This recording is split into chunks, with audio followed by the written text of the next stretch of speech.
Hi, Jamie. Hey, Sarah. I am so excited for those that are already on the line. Thank you so much for being here with Jamie and I to talk about, well, really Jamie, to do all the talking on infant and child CPR. I told her this before I started the broadcast, but this is the highest registered webinar we've ever hosted. So it's clear how important this topic is. So thank you, Jamie, for all the work that you're doing. I thank you so much for having me. This is one of my favorite courses to teach, and I am just really psyched that people are interested in this because I feel very strongly that everybody should know CPR. So here we go. They should. Okay, so for those of you that are online, in the chat section, let Jamie and I know, please, where you are dialed in from. Yeah, And if you have kids, their ages. We're both interested to know where you are and the ages of your kids. or maybe So go. grandkids or kids that you watch. Yeah. Anyway, would love Yeah. to I love to Oh, know yeah. what stages. Yeah. Um, How old are yeah. your kids? So my kids are 9, 7, and 5. All girls. I'm terrified for when I have a 17, 15, and 13-year-old girls in the house, but cross that bridge when we Mhm. come to it. Yeah. Yes. Mine are almost 5, almost Yep. 2, also 2 girls, Yep. equally as terrified. Yep. Because oh, the chat is disabled. Oh, hi Kathleen. Okay, sorry you guys, put it in the questions. I don't know why the chat is Hmm. disabled. That's weird. Do you want me to see if I can fix it on my side? Yeah. It says all entire audience. Anyway, in the question section until we get that sorted out, let us know where you're dialed in from and the ages of your kids. Okay, so one of our friends that are on the line is Marissa. She is in Los Angeles and 10 days away from her due date.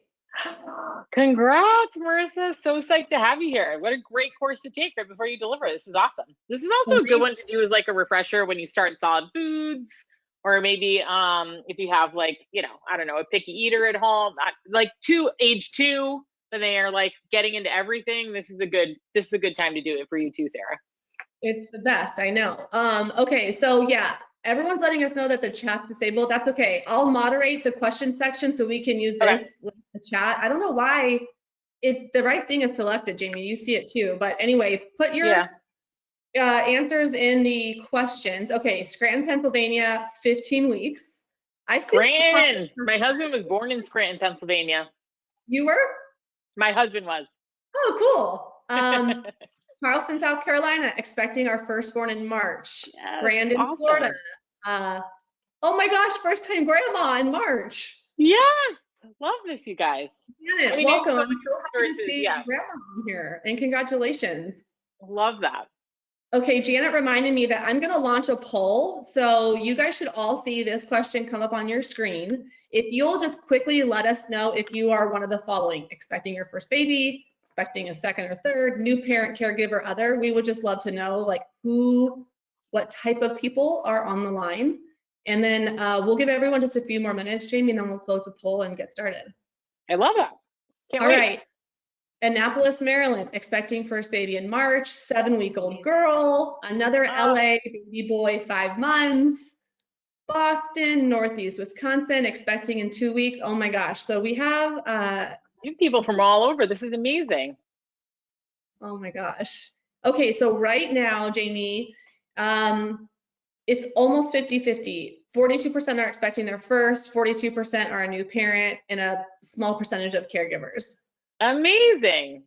Well, I can't wait to go through this course with you guys and also let you know what other resources we have available to you for the first time expecting parent. We have resources for grandparents. We have resources for new parents. So this is gonna be really fun for everybody. It's going to be great. Okay, Yeah. I'm going to close the poll Okay. and remind everyone. So Jamie, this is a little bit different typically than our normal webinar. This is really more of a workshop, and I'm going to be handing it over to Jamie completely, but I will be moderating the questions section. So if you guys have any questions during this, please don't hesitate to put them in. We can ask Jamie questions in real time. If that's okay, Jamie, I'll just be like, hey, we have a question. Yeah. So please don't, hold back. Let us know. I mean, this is for you guys. Yes. Let's see. a new parent to a 9-month-old, Phil Philly with a 12-week-old boy. So anyway, it's really wonderful. Yeah, so I will to the question part, what I will do, so we're going to do CPR for infants and then CPR for children first. I will stop after each of those sections. So let me know what questions you have about that specific section, and then I will go into choking. So put all your questions in. Sarah, you can moderate it. If we're going to cover it like coming up, then I'll just let you guys know. So I'll make sure I come back to it. But please throw all your questions in here. I teach this workshop often, so I have an idea probably where some of these questions will go. So I'll try and answer them even throughout the workshop. I love for these workshops to be interactive. I know it's a webinar, so I can't necessarily see you guys, or you can unmute yourselves. But I'll ask you questions throughout. If you wouldn't mind using just the question box to just like answer those questions, or Sarah, if you have an idea that you want to throw out there and guess, please do. But I really do like to try and keep this interactive. I know this is a really serious and can sometimes feel like a heavy topic, but I'm trying to make it a little bit lighter and really just focus on the things that you as a parent, caregiver, community member need to know in order, need to know what to do before help arrives. So this isn't a certification course. This is actually just like, what are the key things I need to know and do until help arrives, right? So like really trying to break it down to keep it super simple so that if there is an emergency, you can dive, you feel confident diving right in. All right. All right. Sir, if it's cool, I'm going to share my screen. Yeah, share your screen. The only question so far is, will there be a recording? Yes, we will send a recording in the post-webinar email that you will see coming from me about an hour and a half after the webinar concludes. There's also notes that Sarah will send along with that. So please don't feel like you have to like vigorously write things down. I really just want you guys to, consume this information, have the notes for afterwards. I have mannequins here that I'll be using to actually like demonstrate some of the things that I'm talking about. So don't feel like you need to be like rigorously taking notes unless you want to, but I just want you to know that going into it. All right. So just quick and dirty about me. So I'm Jamie O'Day. I'm a nurse by trade. So I'm a registered nurse. I'm an international board certified lactation consultant. I'm a mom to 3 girls. So my daughters are 9, 7, and 5. I live here in Boston. I'm saying here, it's where I am. I live in Boston with my 3 girls and my husband and my new puppy. He's a French bulldog, Frankie.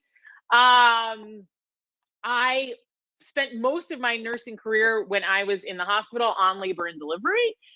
So women's health, maternal child health is really my passion. I'm one of the founders of NAPS. I own it with my business partner and friend and sister wife, Emily. Emily is a family nurse practitioner. She's also a board certified lactation consultant. She also has 3 daughters. Our whole business and business model is based on bringing high quality education, care, and support to women and families throughout the different parenting stages, from pregnancy really through preschool, and being able to be a reliable resource for you, not just because we're moms ourselves, but also because of our nursing background, to be able to answer like those everyday parenting and pregnancy questions that you have in these different stages of parenting, right? And so that is our whole model of care. We offer some, nursing lactation services here in Massachusetts, but actually majority of the services that we offer are virtual, very similar to this class.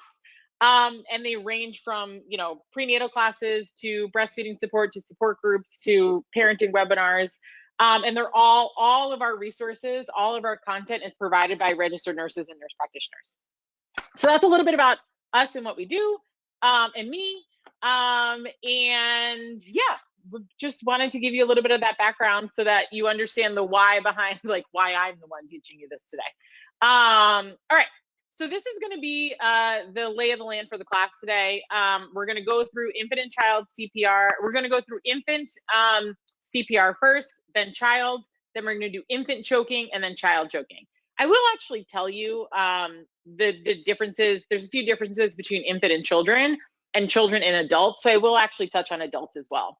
But this class is wonderful. I mean, really for anybody in the community. I wish everybody knew CPR.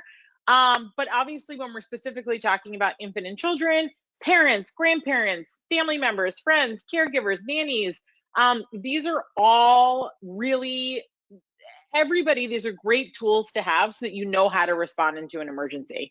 And I already mentioned, this isn't like the certification course, right?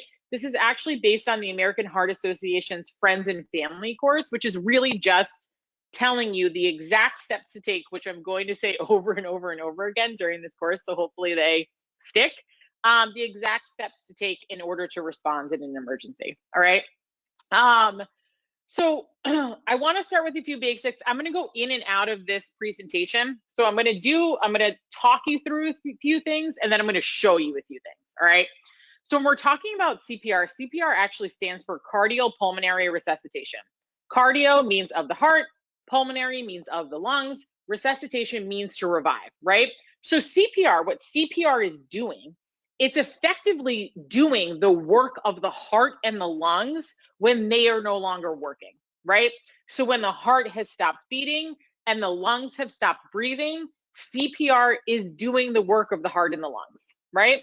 So when we're thinking about the work of compressions is pumping the blood to all the vital organs, right?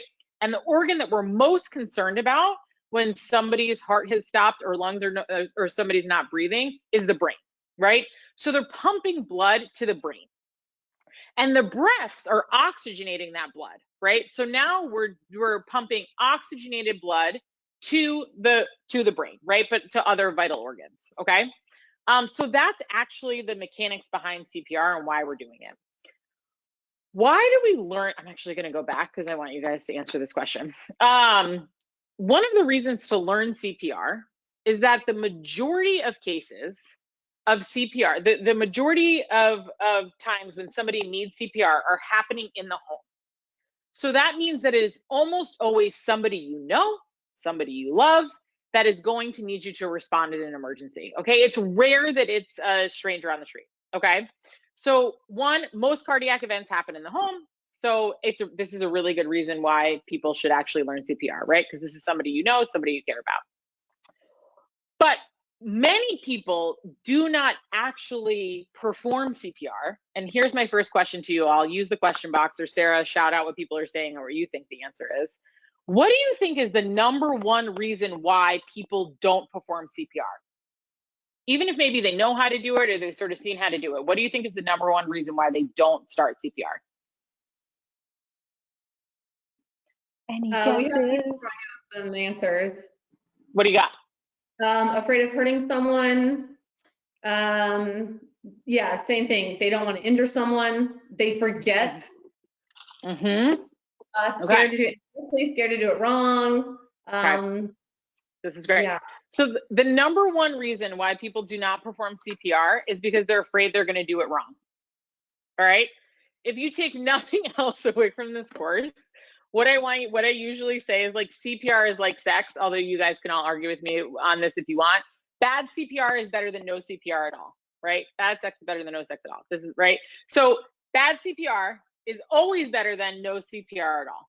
So even if you do it wrong, it's still better than not doing it at all. Okay. And we're going to get into this in just a second, but really, like, all you need to remember, especially as it relates to compressions, is just push hard and push fast. That's it. So these are the things that, like, I want you to be thinking about. I want you to remembering to try and break that barrier of, like, being afraid to take action, being afraid to do it wrong. I'm going to talk about hurting somebody, okay, when we actually get into CPR. But just remember, bad CPR is better than no CPR at all. And with compressions, you're going to push hard and you're going to push fast. And at a basic level, that's all you need to know. All right, but there's more. So let's get into that. Okay. So let's first start with, like, how do you even know that it's time to give CPR? How do you even know that somebody needs CPR? And there's only 2 things that you need to assess in order to decide somebody needs CPR. One is you're going to assess whether or not they're breathing. 2, you're going to assess whether or not they're responsive. If they are not breathing and they are non-responsive, you are going to perform CPR. You're not checking a pulse. You're just checking for breathing and you're checking for responsiveness. I'm going to walk you through how to do both, but that's it. That's all. So you're going to check for breathing. You're going to check for responsiveness. If they are not breathing and they are not responding, you're going to start CPR. Okay. All right. So where do we even begin, right? First, we want to check and make sure the scene is safe, right? I feel like if anybody's taken a CPR course before, like a certification course, I feel like the thing that people are always like, it's like, check and make sure the scene is safe and there's no live wires, right? Well, sure, yes, no live wires. That's not usually the case, right? Like, make sure if you were near a body of water, you're away from that body of water, right? I have actually performed CPR on a stranger on the sidewalk that I knew was likely an overdose. So when I approached that person, I was checking the scene to make sure there weren't any needles on the ground, right? So you actually, if you're approaching a car accident, you want to make sure that the person is away, you and the person are away from traffic, right? So when we're thinking about making sure the scene is safe, that's actually what we're thinking about, right? It's not a live wire always that we think we're going to get electrocuted by. There are these other sort of elements that you want to look at, right? So look for anything nearby that could be dangerous to you, the person who is going to be performing CPR, and also the person who needs CPR, okay? So first you're gonna check and make sure the scene is safe. Then you're gonna check for responsiveness. The way that you do that, and I'm gonna come out of the share screen in a second so that you guys can see more, but the way that you're gonna do that is you're gonna tap on the baby's shoulders, right? Or the child, for the person's shoulders. Baby, are you okay? For babies, rubbing their feet, you can almost always get a response out of, right? For adults or children, you can pinch a little bit up by the collarbone, like right here, right? Like this actually like hurts pretty bad if you like pinch and twist. You can rub on their chest really hard. So you're tapping them, you're shouting their name if you know their name, you're rubbing their feet, you're rubbing their chest and seeing if you get a response. If they do not move, if they do not make a sound, if they do not blink or otherwise react, they're unresponsive, okay? I will get to if you're unsure if they're responsive. I promise I'll answer that question. So that's checking for responsiveness, right? So adult, same thing, or older child, right? Hey, are you okay? Rubbing on their chest, right? No response. They're not moving, they're not moaning, they're not blinking, they're unresponsive. So that's one part to assessing whether or not they need CPR. The second part will be when we assess breathing, right? Once you've established that somebody is unresponsive, they need help no matter what. Even if they're breathing, they need help, right? So this would be the time, like if you approach somebody, you've established they're unresponsive, this would be the time to call 911, all right? There are two things that I would think about when it comes to calling 911. If you're with someone else or you're in a group of people, point to that person, make eye contact, and say their name if you know their name. So Sarah, call 911, right? Or if you're in a group of people but you don't know anyone's name, you're going to directly point somebody out in the crowd and say, you call 911. There's this, I forget the term for it. One of you will probably remember, this like crowd effect, where if there's a large crowd, people always just assume that somebody else is going to call 911, and it turns out nobody actually does. So there's been research to show that specifically identifying a person by pointing at them, saying their name, saying you, making eye contact, they're like 10 times more likely to actually call 911 than just yelling, somebody call 911, okay? So if you're with somebody or you're in a group of people, directly speak to somebody and say, you call 911. If you're alone and you have your cell phone on you, call 911 and put it on speakerphone and put it next to you while we go through the next steps, all right? And here's the tricky part. Like this is, I feel like this is what everybody has a hard time with. But if you are alone and you do not have a phone near you, you are actually going to do a full set of CPR, a full cycle of CPR first. And then you are going to go and get your phone and call 911. The reason for that is the time that you would take to go and get a phone to call 911 is time taken away from the person who actually needs CPR, is blood and oxygen away from their brain, right? And what we're trying to preserve is their brain. Brain damage happens about 6 minutes into the heart and lung stopping. So it is imperative to actually get that blood flowing again, get the CPR started, get blood to the brain, and the clock almost resets from there. So then you know how much time, how much time has gone by if you were to go and grab the phone and call 911 and come back, right? So if you're alone, you actually want to start CPR first, and you're going to do 5 sets of CPR, which we'll get into, which is a full cycle before actually going to the phone and calling 911, okay? All right. So you've established that they're unresponsive. Baby, are you okay? Right? Tickling their feet. No response. You, Sarah, call 911, right? Now I'm going to assess for breathing. So in an ideal scenario, you want them on a firm, flat surface. If there's any thick clothing on the chest, you want to like sort of remove that clothing so you can actually see the chest. And what you're going to do is you're going to go towards their head and neck and sort of like put your cheek next to their face and then look down towards their chest, okay? And what you're looking and feeling for breathing. So maybe you can feel some breathing on your cheek from the mouth and you're looking to see if you can see the chest rising. You're gonna look and feel for about 5 to 10 seconds. If you do not see the chest rise or you do not hear or feel a breath, then you've established that they are not breathing, okay? If the chest is not rising, or even if the person appears to be gasping, right, that's actually not breathing, right? Because there's not usually chest rise with even a person who's gasping, right? So if they're not breathing and they're unresponsive, we're going to start CPR, okay? I am going to walk through how to do CPR. We're just going to do compressions first with the baby. I'm going to show you how to do it. I'll come out of the screen share. I'll show you how to do it. And then I'm going to show you how to do breaths. And then we're going to put it all together. And then I'll answer questions, okay? So CPR for infants. So when we're talking about infants, we're talking about children about 12 months and younger, okay? So when we're doing compressions on an infant, 12 months and younger, ideally you want them on a firm, flat surface. Again, you want to remove any clothing from the chest. You're going to place 2 fingers on the breastbone just below the nipple line. So your 2 fingers are going here and here, okay? Alternatively, you can, if you want to come around them, it's going to be hard for me to do, I guess, this way. But if they're flat on the ground, you can come around them like this and put 2 fingers in the middle of the chest just below the breastbone or on the breastbone, okay?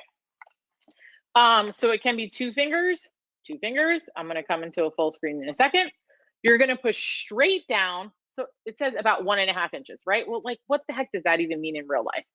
That's obviously hard to conceptualize, but this is where it's like push hard and fast, right? So you're going to push straight down into the chest, deep, 1.5 inches, right? Hard and fast. 1, 2, 3. It's a rate of 100 beats per minute. That's really fast, right? 1, 2, 3, 4, 5, 6, 7. Okay. So you're going to do 30 compressions, 30 pushes to every 2 breaths. After each push for any infant, child, or adult that you're doing compressions on, you want to make sure that your fingers, they don't have to come all the way off the chest, but you want to make sure that the chest comes fully back to its normal state before pushing back down again. And that's because that allows the chest cavity to actually like go back to its normal shape so that the heart can fill back up completely with blood. So that when you push back down again, it's pushing all of that blood to the vital organs. Okay. So pulling your fingers all the way off again, it doesn't have to be all the way off the chest, right? I'm exaggerating it, but making sure that your fingers come up enough that the chest goes back to its normal shape before you push back down is important. All right. So that's compressions. When we're doing breaths, so anytime you're doing breaths, you want to do what's called a head tilt chin lift. So head tilt, chin lift, right? Because we want their airway, we basically want it so that if their eyes were open, it would be looking straight up at the ceiling, right? So this is the normal, go ahead. Really quick, sorry, we had, is there any way for you to just move your camera, tilt it down? I think your name on the folks that are on the mobile app might be like part of the mannequin isn't showing. Oh, hang on. Let me actually just pull the computer down and you guys can tell me if that's it. Is that any better? Kathleen or Lauren, let me know if that's better. Tell me if that's better. I don't know if my head's cut off now, but tell me if that's better. Hold on, let me see. No one's responded yet. Let's see. It's a little bit better. Okay. When I come out of the, I feel like it's gonna be better when I come out of the screen share, but if it's not, let me know. Okay. I'll show you the breaths and I'm coming out of the screen share in a sec. So give me 1 second and we'll see if it's better. So we're gonna do the head tilt chin lift. We want the airway to be like if we were sitting up, right? You're gonna take a normal breath. This is not like, right? It's just a normal breath. Normal breath. We're going to cover the infant's nose and mouth with your mouth. And you're going to give 2 breaths, just normal breath and blow out twice. So it's going to, hopefully you can hear with my AirPods in, that's why I have these in, but it's going to go something like this. I'll exaggerate it a little bit so you can hear it.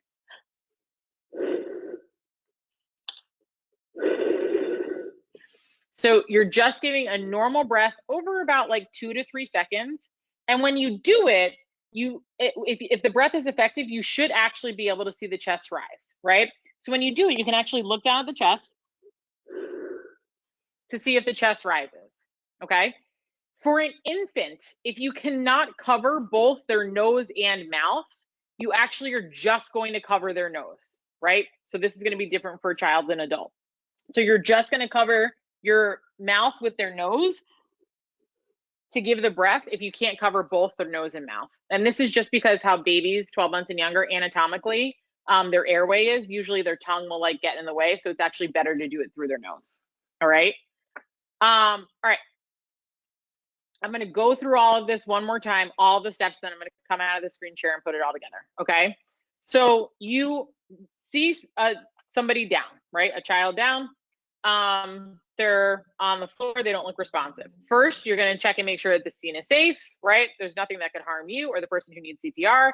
You're going to shout and see if there's a response. Baby, are you okay? I'm checking for a response. There's no response.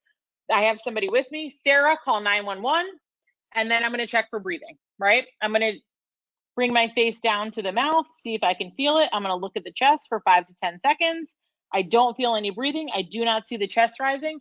I know that they need CPR. So there's no response. There's no breathing. I'm going to give CPR. I'm going to do 30 compressions to 2 breaths. So it's going to look like this. 1, 2, 3, 4, 5, 30, right? Head tilt, chin lift.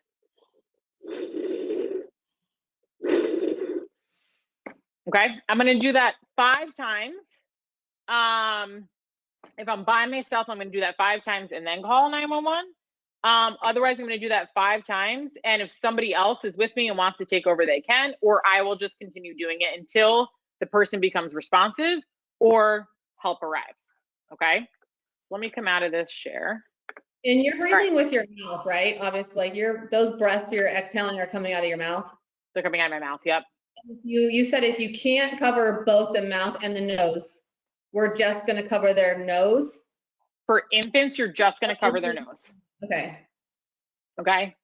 I'll show you as we go through the other age groups, I'll show you the differences. But this is one of the differences. Okay. All right. So I'm going to put this all together for you guys.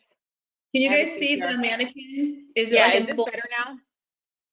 Let us know before you. I can't tell on my screen because it looks fine on mine. Yeah, it looks fine on mine, but I think it might just look a little bit different on mobile. So let me see if one of our friends, Lauren, Kathleen, or, oh yeah, they can see it now. So you're good to go. Okay, thanks, Kathleen. Cool. So I'm going to run through, I'm actually going to do a full set with you guys. So I try and make it fun. I told you guys. There are songs that you can play that are 100 beats per minute. There's actually playlists that are 100 beats per minute, right? 2 songs are Staying Alive, which is kind of messed up, and Can't Stop the Feeling. So I'll have a little bit of music playing in the background when I'm actually doing the compressions so you guys can get a sense of the beat, right? But again, and I know that I'm gonna go through this so many times, but it's on purpose, you all, because I want you to remember this if you need to know an emergency. Okay, so you find, you find a child down on the ground, right? This is my kid. I just went in to get her up from a nap, and she like looks, she looks limp and unresponsive. So I'm gonna go over. Kate, are you okay? No response. Okay. My spouse is at home. Sarah, call 911, right? Sarah, help, call 911, right? I'm going to yell. I'm going to look and listen for breathing. I'm going to feel there's no breaths. I'm looking at the chest rise. There's no breathing. Okay. So I'm going to start compressions. I'm going to start CPR. I'm going to stand up for this just so you guys can sort of see the compressions a little bit better.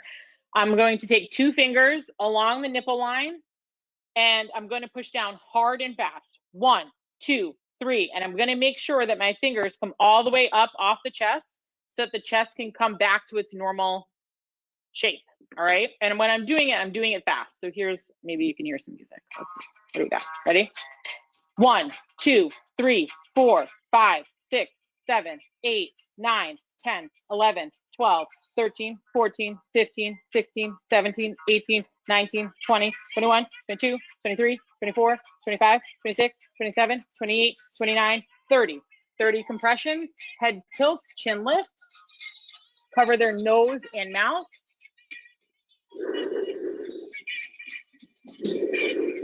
Two breaths, right back to compressions. 1, 2, 3, 4, 5, 6. Okay.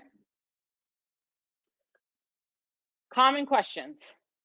Number 1, what if I don't see the chest rise? You're going to adjust the head one more time, right? So you do one breath, you don't see the chest rise. Adjust the head again, do the head tilt chin lift. Maybe it's a little too far, maybe it's not far enough. So adjust it again, give another breath. If you don't see the chest rise again, you're not going to keep doing breaths until you see the chest rise. Try 2 or 3 times. If there's no chest rise, you're going back to compressions. Okay. Next most common question. What if like I thought they were unresponsive, but they are actually responsive? As soon as you start CPR, if you start CPR in a person who does not need it, you are not going to hurt them in the sense of like you're going to do something catastrophic. It's going to hurt when you do CPR because it does when you're doing it properly, and they are going to be responsive, right? So if you accidentally start doing compressions on somebody who doesn't need it, they will wake up. They will groan, they will open their eyes, they will yell, like there will be some response if you start CPR on a person who doesn't need it, okay? If you're worried about hurting someone when you're doing CPR, in most cases, when you do CPR correctly, there are bones that will be broken. Like you might break some ribs, you may even break like the sternum. That is okay. That's actually a sign of good CPR. It is so much easier to heal a broken bone than it is to heal somebody who has neurological damage, right? So push hard, push fast. It is going to feel uncomfortable when you're doing it because it is really hard, but you're doing it right. Okay. Those are the most, did I cover some of the questions, Sarah? What other questions are there from people? Are we doing this, the compressions and the mouth breathing until 911 arrives if there's no response? Exactly. So the only 2 times that, the only 2 times that you would stop, the only reason to stop would be is if the person becomes responsive. Again, it's not even that you're assessing for breathing in between every set, right? Like if they start breathing or become, you'll get a response out of them. So if they become responsive, you'll stop and you'll just stay with them until help arrives, or make sure that they don't stop breathing or become unresponsive again. If they did, you're going to start CPR again, or you're doing this until help arrives. And once help arrives, it's like, don't jump up and stop. Continue doing CPR until they come over to you and take over doing it. Okay. And you'll feel, I mean, I'm like, obviously can't feel it myself on my own chest. So, but you will feel, if you're pressing hard enough, you'll feel yourself pressing on your baby's chest bone, like the indent I'm trying to make. Yeah, so the sternum is right here. And that's why you're actually doing it like right at the nipple line. It's a bone that's like kind of like this long flat shape. And you're actually, you're pushing that, like that actual bone is what you're pushing onto the heart. Okay. Yep. Okay, that's all the questions. But if you guys have other ones, please keep them coming. Yeah, keep them coming. I'm gonna do child next, and just show you guys, it's the exact same process. There's just like 2 or 3 things that are slightly different, okay? So I'm just gonna go back to the screen share, just to actually walk through child. By the way, this feels so stressful just watching it, because I'm sure like many people online, they're visualizing themselves actually having to do this. Totally. Like we're sweating watching you. Totally. It's hard. I mean, it's like actually doing CPR is also like hard work. So if you feel yourself getting fatigued and somebody else isn't around, ask if anybody else knows CPR and let somebody else take over too. But yeah, I mean, it's stressful. It's really stressful. And that's why, like, I've been in the moment before. Like I have performed CPR before, in the community and both in the hospital. And even as somebody who does this for a living, right, who trains people on how to do this, in that moment, I understand that I can understand how like maybe you forget to do certain things, and that's okay. That's why like I want the most important thing to be like just push hard and fast. and make sure somebody calls 911 so that you're not doing it forever. Here's another question. Let us know if you want to answer later. If you are doing CPR on someone and the person doesn't revive, are there legal repercussions for the person trying to administer CPR? Nope. This is the Good Samaritan Act. So you're covered by the Good Samaritan Act. So if you had good intentions with responding to somebody in emergency, somebody cannot come after you for performing CPR or any other like first aid on someone. Okay, thank you. No problem. I think what's happening here? Infant breaths. I'm gonna come back to choking. Where is, sorry, it's not helpful right now. Okay.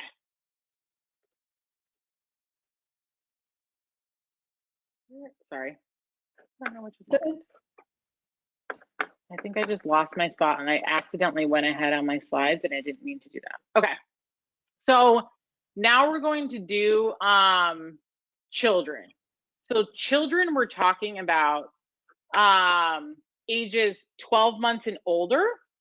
I'll use the larger mannequin. This is like the adult mannequin, but I'll tell you the difference between children and adults.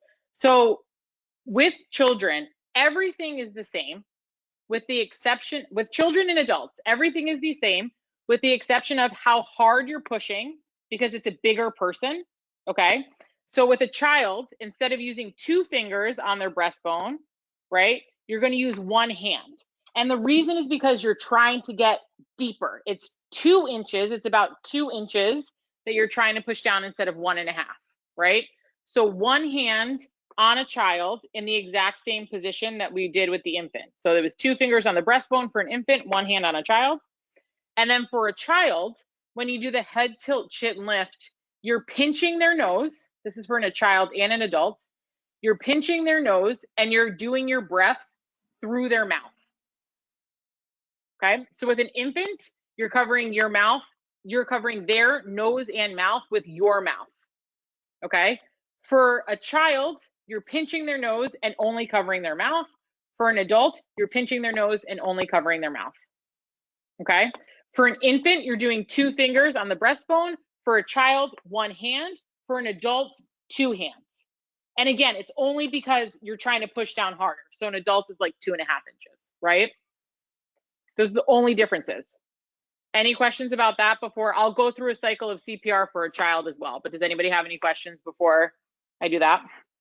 Yeah, is there any like reason why the infants need their nose? If you can't cover both, why it's their nose and not their mouth? Yeah, so it's actually anatomical for infants. Typically, they don't have as much like neck and tongue strength. So if you can't cover their nose and mouth, you don't want to just do their mouth because oftentimes their tongue actually gets in the way, is obstructing, but they have a direct access to their airway, to their lungs through their nose. Oh, amazing. So it's just an anatomical difference. Got it. Okay, that was the only question. Okay, great. Great. All right. So I'm just going to do, I like to show the process so many times because I want it to be something that like you've seen a bunch of times and feels a little bit more comfortable. So I'm going to do the exact same thing that I just did with the infant, but I'm going to do it for a child. So I'll show you the differences there. And then I'll point out, sorry, I was playing my playlist. I'll say the differences as I go through them. Okay. All right. So this is a child. Let's say this is a 4-year-old. I left the room and I came back and they are in the playroom and they're on the ground and they look limp and unresponsive. So I'm going to go over to my 4-year-old. Camilla, I'm pinching to see if there's a response. No response. I'm home alone and I have my phone near me. So I'm going to pick up my phone. I'm going to call 911. I'm going to put it on speaker. Okay. Put it on speaker next to you. The people who answer the emergency line are actually trained in how to tell you how to do CPR, even if you're not sure how. So they'll actually walk you through it, okay? I put it on speaker. If I was home and I was alone and I didn't have my phone on me, what would I do? Who remembers?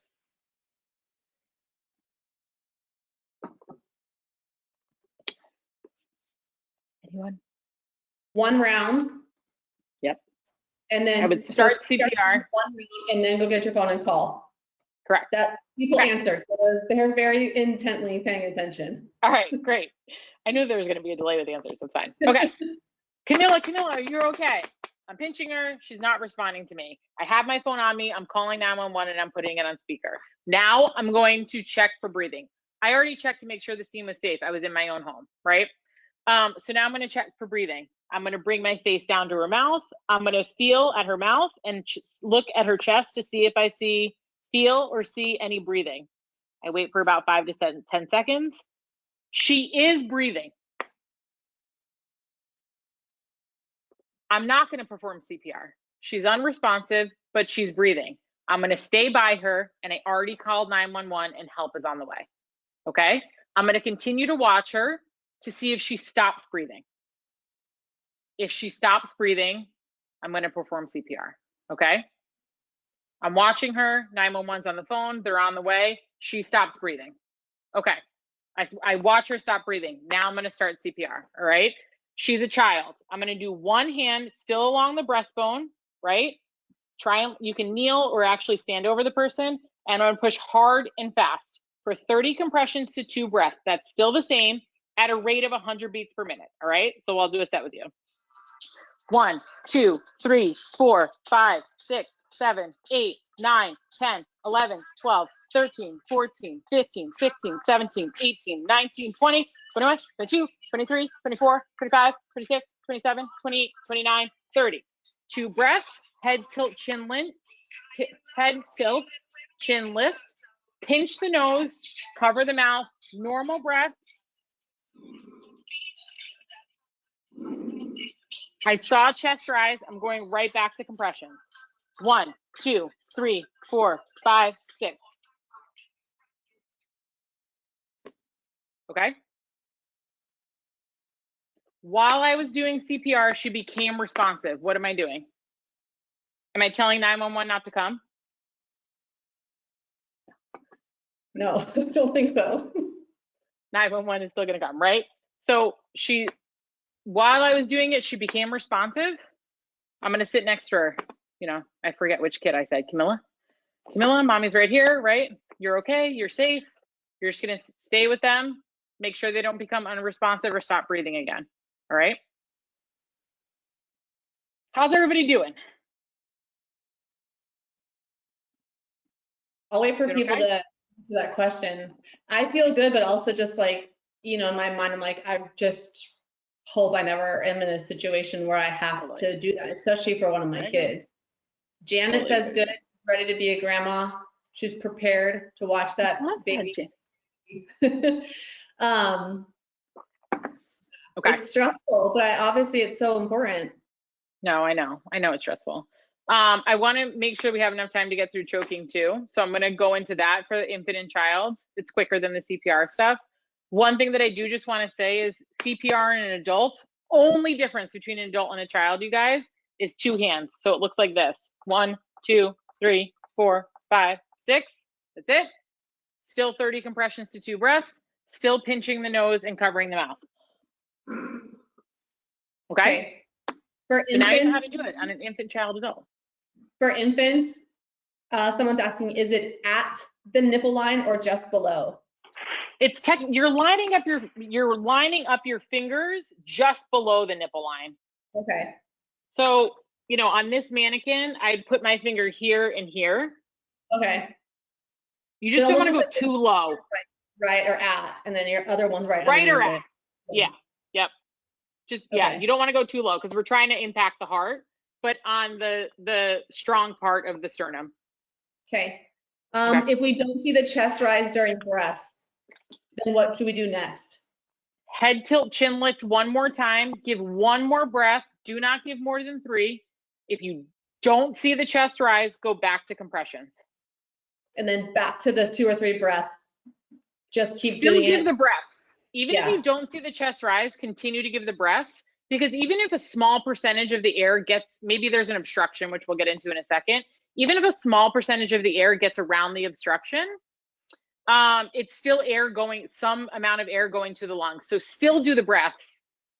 Don't forego them, but don't worry so much about the chest rise if you're not seeing it.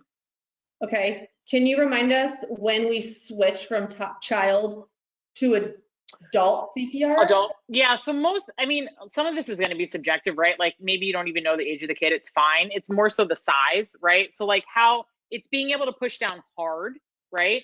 So you might have a really small 18-month-old that you can still do this with, I guess is my point. So anyway, but if you wanted me to give you hard ages, 12 months and under is an infant. So that's the 2 fingers and the nose and mouth. 1 year to 9 years is a child. 9+ years is an adult. So Okay. we're assuming a 9-year-old is a pretty big kid, and we actually might want to do 2 hands instead of 1. Okay. Someone's asking, was there ever a time in recent years where they said to skip the breath? I feel like I remember that. I was just going to touch on this before we went in. Thank you. That was like perfect timing. So the only time that I want you to skip breaths is if you do not know the person and you're not comfortable doing breaths. So real life example, this is exactly what happened to me when I did a CPR on somebody in the community. I thought that like when I came up onto this person, it looked like it was likely an overdose situation. They had a bloody nose. I was not doing breaths on that person. Actually, in that scenario, they were with somebody, and I asked if the person they were with would want to do the breaths, and he did. So you can do that. But otherwise, you are not doing breaths. You are doing compressions only. And so there's no like 30 compressions to 2 breaths. You're just continuously doing compressions. Okay. So totally fine. You don't have to do compressions and breaths together, but at the very least, do compressions. Great question. All right. Are we good for me to go on to choking? If we come back to CPR with choking. So okay. All right, great. So let me come back to the present. I just want to go through a few points here, and then I'll do the same thing. I'll show you guys how to do it. Okay. So again, infants, same age group, 12 months and younger. First you want to know the difference between mild choking and severe choking, right? So mild choking for anyone, right, is they're making a sound, they're coughing, they're crying. If they're making any sort of sound, right, then they are breathing. That is mild choking. For mild choking, your response is to just sit back and reassure them that they're okay, right? Severe choking, they cannot breathe. When they cough, there is no sound. You can see them trying to cry, there is no sound. Or they even start to like turn blue, usually around their lips, okay? That is mild versus severe choking. With severe choking, you're going to intervene. I'm going to show you how to do that. And if somebody is severely choking, there's really only 2 outcomes, one of which would be your maneuvers actually dislodge the object that's causing them to choke, and then they'll start breathing, right? Or they will become unresponsive, because if they are unable to get air into their lungs, then that is going to cause them to not be able to breathe. It's going to cause their heart to stop beating. And so they're going to become unresponsive, and then you're going to start CPR, okay? So I commented on this, like for mild choking, you're going to stand by, encourage the child to cough or adult to cough. If you can see the object, and only if you can see the object, you're going to go into the mouth with a hook, not a blind poke. You're going to hook your finger and try and hook the object out, but never stick your finger straight into anybody's mouth, straight in blindly. Or even if you can see it, don't poke, because that could push it even further back into the throat and causing them to severely choke, okay? If you are concerned about their breathing at all, call 911, all right? Severe choking, you want to act quickly, and I'm going to show you the steps to do that, all right? So with an infant, what you're going to do is you're going to support their head and neck, right? Because sometimes with infants, maybe their head's a little floppy. You're going to place them on your forearm, okay? With their head facing down towards the ground. You can be sitting, you can be kneeling, you can be standing, all right? I'm going to try it. I'll come back to the big screen in a second. So you're going to support their head and neck. You're going to put them on your forearm, and you're going to do 5 back slaps with the heel of your hand. 1, 2, 3, 4, 5. This is happening right between the child's shoulder blades, okay? If the object does not come out with those 5 back slaps, you're going to flip them over to your other forearm, and you're going to do 5 chest thrusts. So in the same position where you put your fingers for CPR, right just below the nipple line, you're gonna keep their head down and you're gonna push in and up. So you're trying to create force behind the object to actually like push it a little bit higher up into the throat, okay? So that when you, and you're gonna do that 5 times. 1, 2, 3, 4, 5. And if the object doesn't come out, you're gonna flip them back onto your forearm and do the 5 back flaps. 1, 2, 3, 4, 5. You're going to do this until the object dislodges, the infant starts breathing, coughing, they will cry. It'll be the best noise ever, or until they become unresponsive. And in which case, you're gonna lower them to the ground and you're going to start CPR because you already know they're not breathing. And if they lose consciousness, then they're unresponsive, so you're gonna start CPR. Okay, I'm gonna go through a child and then I will, I'll go through a child and then I'll come back to the full screen and do both, all right? That was CPR. Okay, so for choking in children, so exact same things that you're looking for, right? Mild choking, they're making a sound, they're coughing loudly, they're trying to say, they're saying your name. If they're making any noise, then they're breathing. Severe choking, they cannot breathe, a soundless cough, a soundless cry, they look blue, or for older children, the universal sign of choking is to go like this, right? So maybe they're actually making that sign. For mild choking, same thing. Stand by, encourage them to cough, tell them that they're okay, you're right there, right? Again, if you can visualize the object, you can hook and pull it out, don't blindly poke. If you're ever concerned, you're calling 911. If they're severely choking, then you're gonna act quickly and you're going to do the Heimlich with a child, okay? So you can ask them, again, if they're older or an adult, right? An adult and child are actually the same for how to react to severe choking. You're gonna say, are you choking, right? Depending on the age of the kid or if it's an adult. If they say yes, you're gonna say, I'm going to help you, right? If it's a child, I'm not gonna necessarily be able to do it just because of the camera, but you're gonna be on one knee behind them, right? Because they're lower to the ground. You're gonna make a fist. You're going to put that fist right above their belly button, like, you know, that soft spot between like your belly button and your breastbone, like right here, right? So you're going to put, make a fist and put your thumb right above the belly button. You're gonna grasp, come around them and grasp that hand with your other hand. And you're gonna go in and up. So you're thrusting in and up to try and force the object out so that they can either cough or gag or vomit even, and it comes up, okay? Same thing, you're going to continue doing the Heimlich until the object becomes dislodged or until they become unresponsive, in which case you're gonna lower them to the ground and you're gonna do CPR, okay? Choking in adults is the exact same thing that I just showed you, but you're standing up behind them, okay? So let me just quickly show you these. I know we're coming up on time. Okay, so infant. Hopefully you guys can see me a little bit better now. They're in their high chair, they start coughing, and then all of a sudden they're trying to cough and there's no sound coming out. You know that they're severely choking, you're pulling them out of their high chair. This is a child that's 10 months old. So I'm going to take this child, I'm going to support their head and neck, I'm going to put them on my forearm, and I'm going to do 5 back blows. 1, 2, 3, 4, 5, right between the shoulder blades. Then I'm going to flip this child over. Again, we want the head's down to have gravity help us, okay? So head down and then 5 chest thrusts.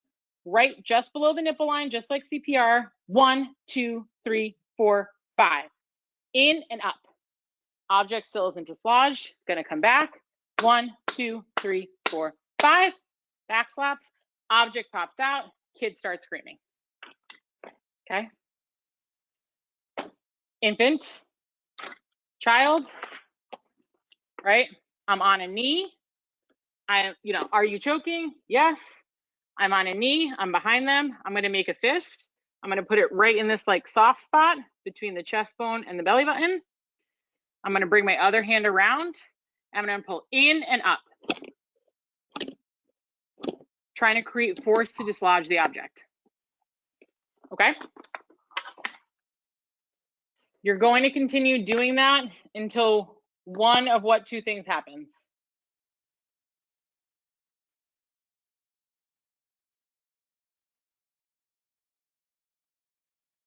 Say the question one more time. Sorry, can you guys hear me okay? Yeah. You're going to continue doing the back slaps or the chest thrust for an infant or the Heimlich until what happens? There's only one of two things that are going to happen. What are those two things? Everyone's got it right until it becomes dislodged or they become unresponsive. Exactly. Okay. Yep. How's A everybody? quick question came in. Are the chest thrusts in this case of choking the same as the ones done during CPR? I mean, they're slightly, you're putting your fingers in the same position. I mean, granted they're this way, but so it's just below the nipple line, but actually instead of going straight down, what you're trying to do, similar to the Heimlich, is go in and up. So you're actually trying to like create some force behind the object to try and dislodge it. Does that make sense? Yeah. Versus CPR, it's straight down into the chest. Yep. Haley, let us know if that is 100% clear for you. If you successfully dislodge the object, should you still call 911 afterwards? I would call, like, if you're with somebody, they're doing the Heimlich or they're doing, you know, back slaps, call 911. Okay. The worst case scenario, you guys, is that the object becomes dislodged, 911 shows up, they do a quick evaluation on your kid, and you're good. You don't have to, right? Like, that's okay. That's a good use of emergency services. Right. There's a few more questions coming in. So as you guys are asking them, I'll just share quickly. I know we're coming up on time. If your partner isn't on this call, please share the recording with them. I had to administer the bath blows to my first daughter when she was a baby. She was choking on ground beef. We made spaghetti and I thought it was small enough, but like it couldn't have been bigger than the size of like a dime or a nickel, and she was still choking. So it was honestly, the timing was so, it was really a blessing because I had just watched this like how-to video to administer like back blows if a baby is choking. Had I not seen that video, I would not have known what to do. My husband was home, but he was turning white and not speaking. So I didn't even have someone communicating with me like what was happening. Is it out? And when it came out, Amelia started like bawling. And you're right, it is the best sound I've ever heard in my whole life. But had it just been him, I don't know what the outcome would have been. I think he would have figured it out. But turning the baby over isn't just like, it's not instinctual. No. I don't know why you would think to do that if you didn't visually see that happen or being taught like you showing us, Jamie. So thank you so much. I think most people instinctually think to like flap their back while sitting upright, but that can actually cause the object to go further down into the throat. And so picking them up and using gravity and doing the back slaps, honestly, I have done that before, and I've only had to do a few back slaps and the object does become dislodged. That is a super effective way to handle a kid who's choking. Yeah. Janet's asking, how much force do you need to use when doing the back slaps, the back blows? So it's a great question. The issue is never that people aren't doing it it's never the issue that they're doing it too hard. It's usually the issue that it's not hard enough. So you're using the back slaps with pretty good force. Yeah. I remember I had like so much fear. I mean, I wasn't even thinking about hurting her. I was just thinking about getting it out. I know. And so I'm sure it was hard, and she probably was bawling because it wasn't comfortable being hit in the back. Totally. But again, like that discomfort is better than the discomfort of a kid who's severely choking, becomes unresponsive, needs CPR. Yeah. What are the symptoms of someone who is non-responsive when choking? Can you remind us those? So non-responsive. So what will happen is if you have somebody who's choking and you're doing the Heimlich or back blows on them, you're going to feel them go limp in your arms. They're going to go limp, right? So it's going to be just dead weight. That is how you will know they become unresponsive. Like it's going to be very, very, very clear that they become unresponsive, because up until that point, they're still responsive. They're going to be very tense while you're doing this to them. All of a sudden it's going to be limp and it's going to be heavy, and you're going to have to lower them, like especially with a maybe older child and an adult, you're going to have to lower them to the ground. You will know if they become unresponsive though. Yeah. And if you are doing CPR on somebody who's choking, even though you know the reason why they need CPR is because they're choking, still do breaths, because you never know how much of the air is going to get around the object, and that's a good thing. So still do breaths, even if you're performing CPR on somebody who's unresponsive because of choking. Okay, so you're saying air will still pass through, some Yeah, air that still just pass the through. left item. Yes. Yep. Okay, that's good to know. Okay. I know this is a heavy topic. I hope that my demonstration of it, the repetition of it, there's something that you can take away from this, feel a little bit more prepared. It's scary. I hope none of you ever have to use this. And if you do, I hope that you feel like there is something that you will be able to do in an emergency situation, whether that's calling 911, initiating CPR, just push hard and fast. Yep. Yeah. A question is from Kathleen, and I can share what I did, but Jamie, I'll let you go. You're the expert. What if the infant is too heavy to balance on my forearm? Yep. So then you're going to do, so if it's an infant who can stand, then you would do the Heimlich.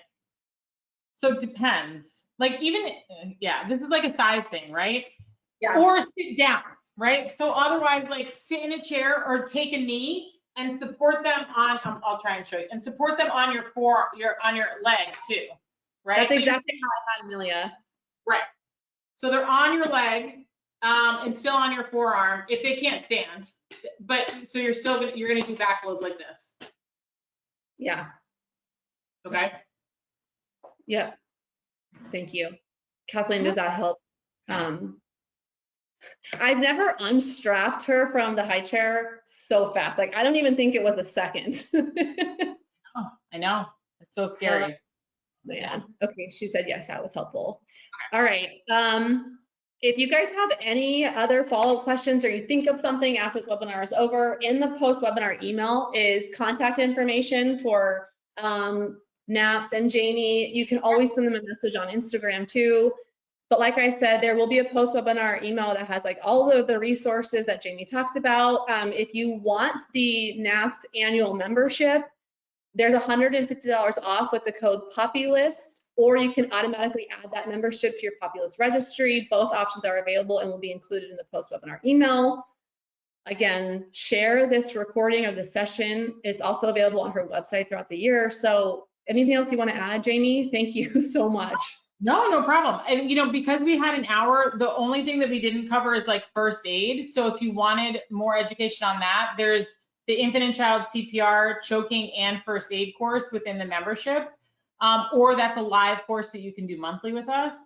And for like the first time expecting parents and the new parents, with the annual membership, you get all of your prenatal classes, you get the Infant and Child CPR course, you get a newer veteran mom support group, a sleep consultation, a virtual feeding support group, a 30-minute call. I mean, there's so much support that we give you within that annual membership, simply because parenting's hard enough. I mean, clearly it's hard enough, right?